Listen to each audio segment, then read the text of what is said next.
Good morning. I was up late, and I woke up at went to bed at like midnight and woke up at 3 in the morning and been doing various things, watching various videos. Um, Interesting thing, I started watching, something Starseed Psychic uploaded about somebody who channels um, I guess I don't know. The story is he's channeling somebody from another planet.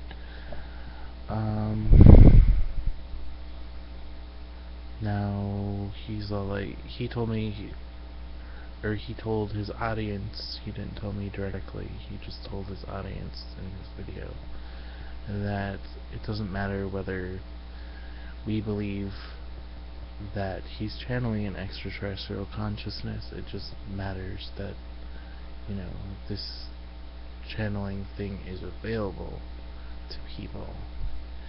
And I guess the reason why I was wondering about channeling is because of my experience that I had 3 years ago where I became a channel.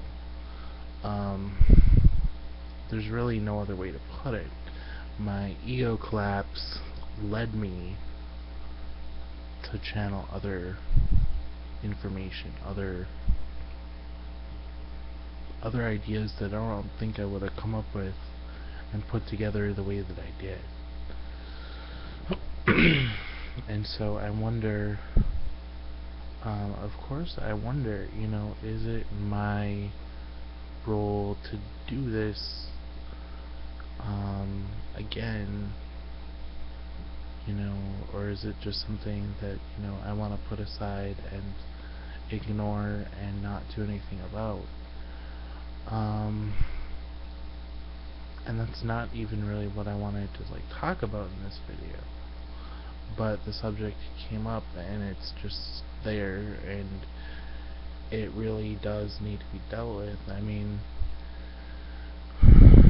the white world says you can't channel, you can't they say you can't get outside information from inside your own head. There's a rule. Your head is your head and your thoughts are your thoughts, and that's that.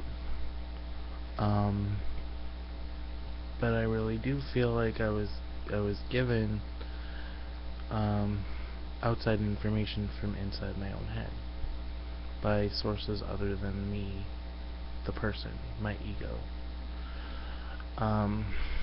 So I don't know what that means. I don't know what's gonna come of it. But I know I did ask never to go through the depth of what I went through previously. So basically, I don't want to. I'm willing to channel, provided that my fear doesn't get in the way, because that was a big issue when I started channeling. My fear was a big, huge thing that I had to face after. And it's so absurd, the shape that my fear took. My fear took the shape of this large cat with a tail that was like a Venus flytrap, and I thought it was gonna eat me, and it was just really strange that I had this shadow that I perceived in that way. But I remember when I was hospitalized, the very first night that I was there, I started feeling the shadow. I started feeling this fear of my own death. The fear, this really big fear that I had done something really, really wrong, um, and that I was gonna have to pay for it, that kind of thing. Those kind of thoughts came up, which leads me to my actual topic that I wanted to discuss in this video, which is the topic of spiritual abuse. I don't know if you noticed, you probably have, and I don't want to speak badly about a whole religion per se, because each religion on this planet has its positive aspects and has people that follow that particular faith for a reason, because they get something out of it.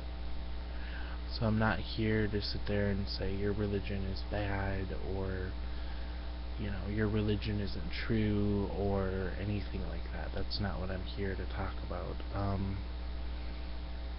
I'm here to say that sometimes the way people use religion against others, they use it in a very abusive way.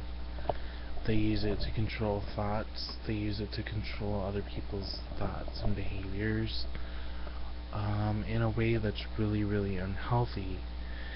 And let me give you an example. I remember I grew up Catholic, so we had all these preconceived ideas about heaven and hell and original sin and the omnipotence of the Creator, the omnipresence of the Creator,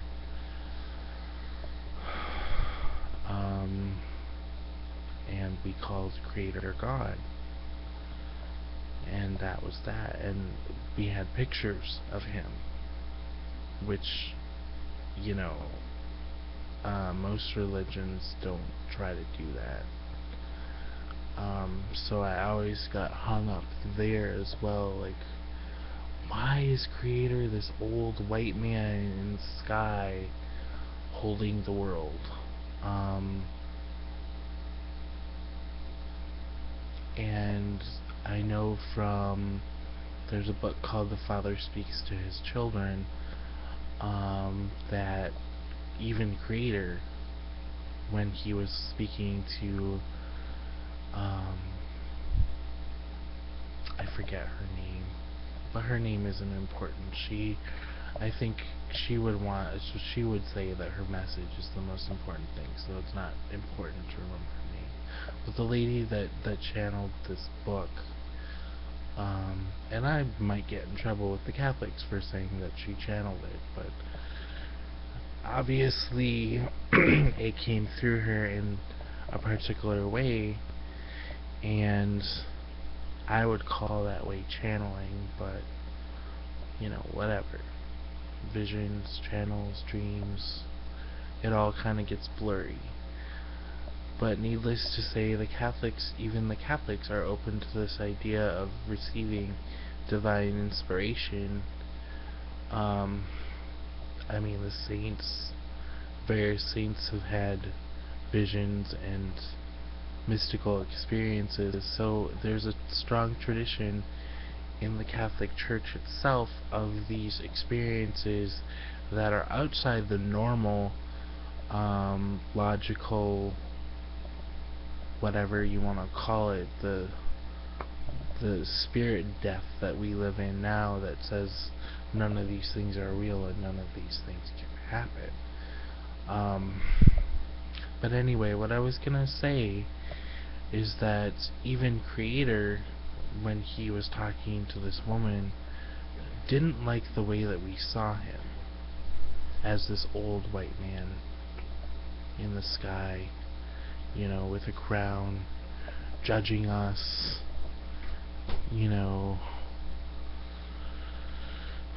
because it made him unapproachable, and he didn't want to be unapproachable, is what I got from this book. He wanted us to approach him. He wanted us to have an intimate relationship as a father with his children. That's how he wanted us to see him. That's all the information that I got from this book. And um, and I guess how that relates to the idea of spiritual abuse is that so many people say, I mean, even somebody like Fran Drescher in her comedy show The Nanny, she tells Brian a couple of times, God will punish you. And it's like, it's not like that, it's just not like that. And, um, and I guess that's kind of where I come from too, is because I was raised Catholic, and this whole idea of God is gonna throw you in a fire if you don't do what we say. Or God is gonna throw you in a fire if you fuck up. Or even, like, I think the most spiritual abusive thing that I had said to me was that, God isn't even your real father. You come from Satan. You came up from hell and you come from Satan, and you're gonna go back to him when you die because you're this bad person that we don't like. And all those things are highly toxic, abusive uses of religion. And I don't know if there's anything in the Catholic faith that can remedy that for me. When I got my name, I was told you need to forget about Jesus, because Jesus is not going to be the one helping you. You need to not walk the Christian path anymore. And that kind of struck me. Like, it struck me as, so are you saying that Jesus and Buddha and Muhammad, are you saying that the great spiritual teachers of the other side of the world, that they're not in the Anishinaabe Aki on the other, they're not in our world, they're not in the spirit world? Like, is that what you're saying? Like, they don't exist? Or, because I think what happens is, like, we've been hurt so much by Christianity and the fact that our religion and our ways of understanding and our ways of doing things have been demonized by the missionaries. So instead of, like, welcoming a new teacher, like maybe could have happened, a lot of people were, like, abused and maligned and just treated horribly in the name of a teacher who I think would just, I mean, any other teacher would have been rolling in their grave, I think. But anyway, I've also been doing research into, I've been trying to find out more about the Hopi prophecies, about about kind of the times that we're in. So I've been kind of researching that and looking into that and studying that a little bit. Which is not to say, I mean, I just, don't get me wrong, like, I guess my biggest thing is that I'm afraid to go to my neighbor and say, yes, I want to learn about our ways. But I guess what I want to say to him is, yes, I want to learn about our ways, but I don't want to exclude the possibility of learning from other ways. Do you know what I'm saying? So like, I want to study the Ojibwe ways and the Ojibwe language, but then what if I were to study like, for instance, when I was kind of getting into Kabbalah, like, what if I were to study the Jewish ways and the Jewish language and the Jewish ways of spiritually understanding the world? Um, so there's that, and I just don't believe in learning only from one source, because a lot of what happens and a lot of what I see is that what you learn in one way will have verifications that happen when you start studying other ways. So, like, for instance, using the Hopi prophecies as an example, the Hopi, as far as I know, they don't discount the Book of Revelation. That was the prophecy that was revealed to John on the island of Patmos.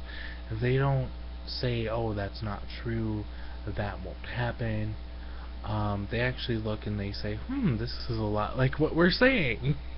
You know, this is a lot like what we're saying. What the heck? So I think in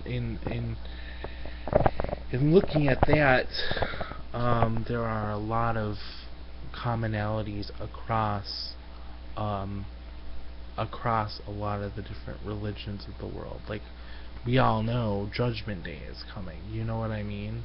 We all know the purification time is coming.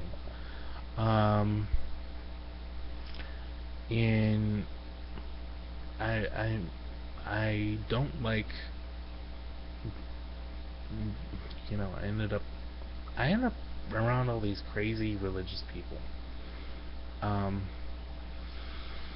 And one of the crazy religious people I ended up around was a Messianic Jewish lady who calls the tribulation that's gonna come up in relating to the Book of Revelation, she calls it the time of Jacob's trouble. Well, the time of Jacob's trouble and the great purification of the Hopi, they have a lot in common. And when I was channeling, I was told you have to make it so that this doesn't happen the way that it's probably going to happen anyway. Like, in other words, people have to start waking up to the reality of the time of purification, so that it's not gonna, like, take as many lives, it's not gonna be as harsh a judgment as it could be.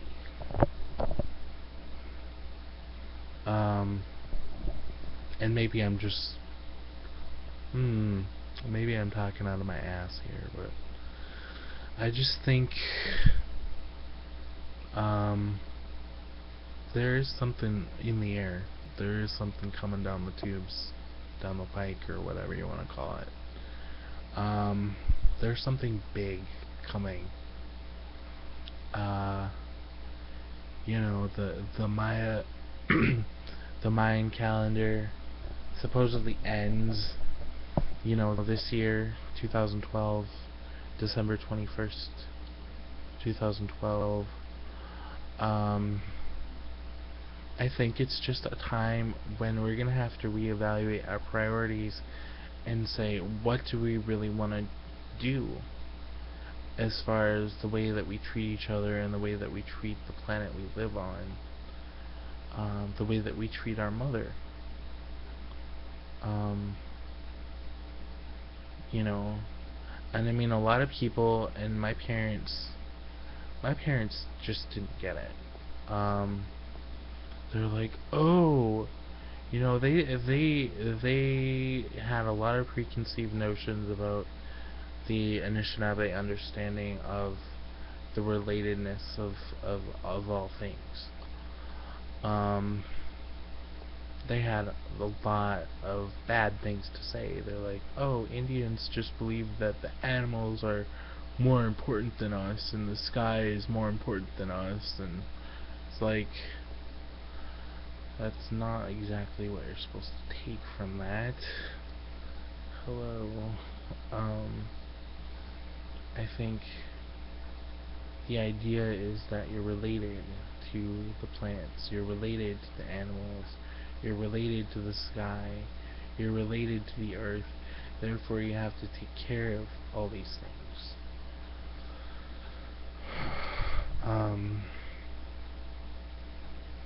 And I guess um, I've studied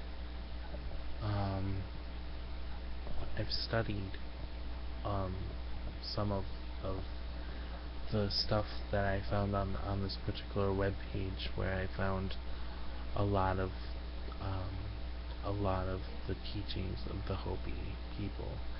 And one of the things that they said is that each of the four um, each of the four races was given a particular set of knowledge from Creator. The Anishinaabe of Turtle Island were given a specific set of instructions regarding the caretaking of the earth, knowing like what plants to use and how to grow food and stuff like that. And that was our way of knowing. That was our task, was to take care of the earth and the plants and the animals. And then the teaching goes that the Asian people were given knowledge of the wind. So I mean, you see a lot in India and China, in Buddhism and Hinduism. You see a lot of emphasis on prana or breath, like meditation, using the breath to facilitate spiritual consciousness and awareness. So they have that original knowledge that they were given by the Creator. And the teaching goes that the African people, the black people, were given knowledge of water, and that was their thing to care for in the original instructions. And then the last thing, the most telling, I would say, is that white people were given the task to take care of the fire. And that's why you see in all the technology, you see, combustion engines, even like nuclear weapons. The most terrible invention of the white culture, I would say. You have in that the element of fire, because the white people were given the original instructions to take care of the fire.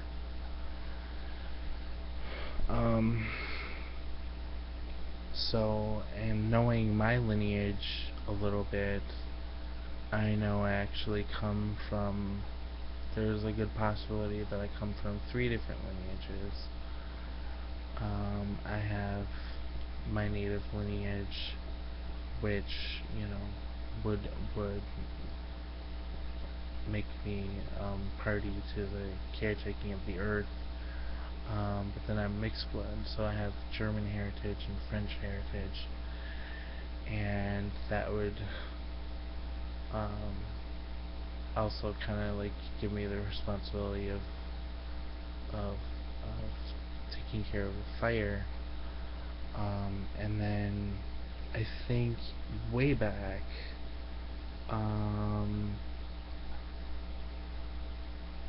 I think a lot of the Métis people that that are now considered, um, they would be considered by the government to be Indian, but a lot of them are actually,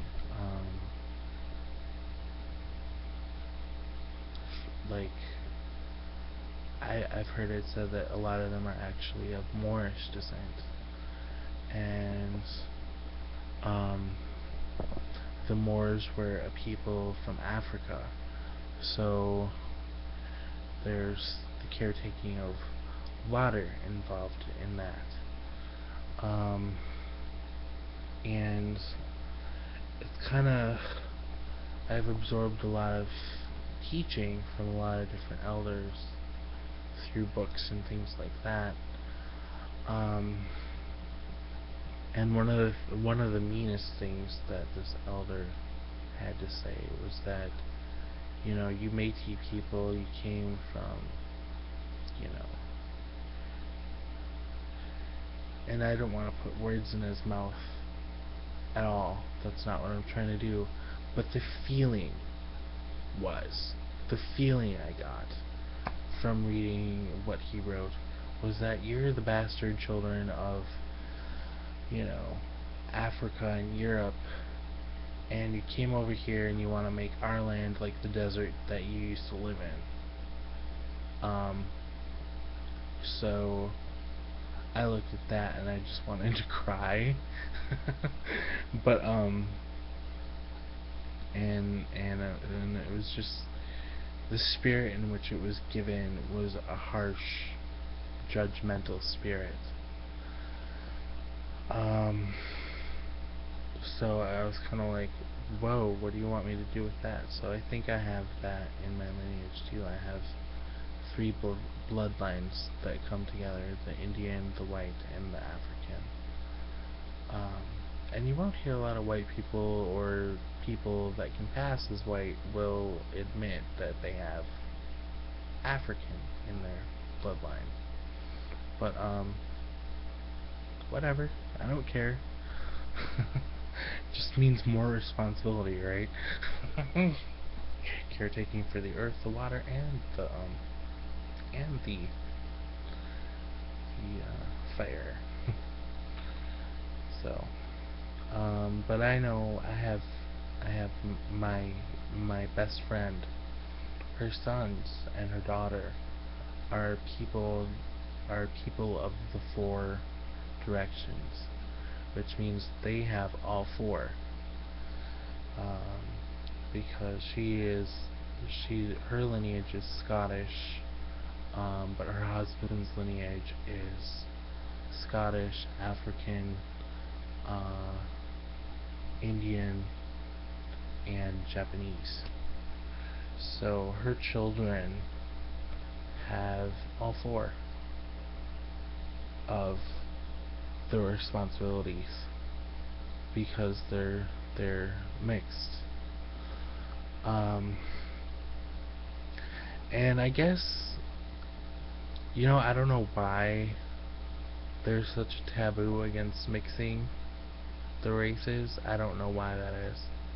It just strikes me as so stupid. Because it's like, if we can get married and have kids together, why not?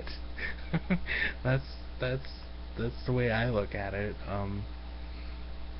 And what better way to have peace in the world than to make relatives of all different people? Like, I mean, I think this country is great for that very reason. It's great for that very reason. We have people from the four directions who come here and live here and work here and are here. And I mean, I look at, like, even when I was in the hospital, that's a good example. Like, I say that I had the people of the four directions caring for me because there were a lot of the people that worked in the psych ward. There were like 3 or 4 of them or 5 of them from Tibet. there was at least one, I think, from Laos, and then there were, your typical average white people and your typical average African American people, and even there were some people that were actually from Africa that work there. So it's very, I appreciate that about Minneapolis in particular, um, that and I've been around a lot of different places, and the places where I like to go, the places where I like to hang out, um, are places where people of any race can come there and be there and grow there and do what they need to do. So like places like the Courage Center, places like Hennepin County Medical Center. As much as I hated being there, and as much as I think they like really fudged up my care, I have to say that I appreciated the fact that they weren't, you know, granted they were racist to me because they kept denying what I was asking for. I kept asking for a medicine person, and they kept telling me, "Oh, you're just delusional." That was very racist of them to do, but in other regards, there was like community there that is unique. I think it's unique when the people of the Four Directions can come together and be relatives to each other. That's a unique situation. And one of the things that I appreciate about my life is that, I'm native and white, but I was adopted by white people, and I had to learn to be their relative. When I went into foster care, I was taken in by an African American man, and he had a son, and he had other foster children living with him too, and I had to learn to be a good relative there as well. I mean, granted, I failed, but I guess I see it as that. But I learned different perspectives on. I learned things that normal white people wouldn't learn. I mean, insulated in the suburbs, you don't learn how to be family to African American people. You don't learn to be family to Native American people. You don't learn to be family to Asian people. You don't learn to be family with the people of the Four Directions the way that I've been blessed to learn to be. And I guess that's where I want to close this at.